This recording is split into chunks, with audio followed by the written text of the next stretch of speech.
TET paper फुटी म्हणजे लाखो विद्यार्थ्यांच्या भविष्यावरती टाकलेला दरोडा आहे. शरद पवार यांच्या राष्ट्रवादीच्या महिला प्रदेशाध्यक्ष रोहिणी खडसे यांची प्रतिक्रिया.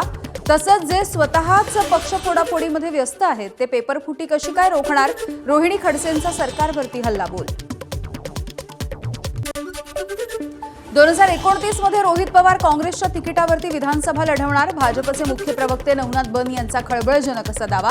तर काँग्रेसकडून निवडणूक लढवूनही रोहित पवार जिंकू शकणार नाहीत असंही बन यांचं वक्तव्य.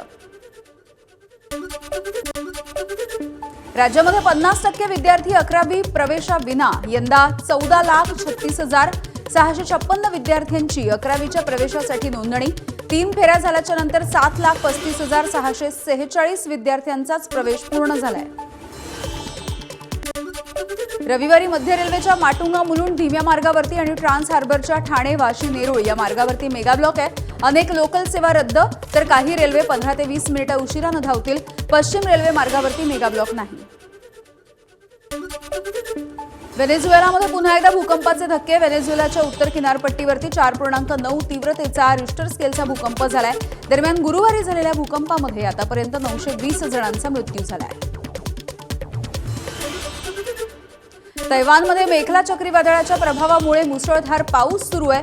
पिंगटुंग काउंटी या ठिकाणी सखल भाग हा पाण्याखाली गेलाय. शाळा आणि कार्यालये तात्पुरती बंद ठेवण्याचा निर्णय. जपानचे पंतप्रधान सनाए ताकाईची पुढील आठवड्यामध्ये 3 दिवसांच्या भारताच्या दौऱ्यावर. 1 ते 3 जुलैच्या दरम्यान भारतामध्ये येणार. दौऱ्यामध्ये भारत आणि जपानमधला व्यापार, गुंतवणूक, संरक्षण तसंच इतर महत्त्वाच्या क्षेत्रांसह द्विपक्षीय सहकार्य अधिक बळकट करण्यावरती भर.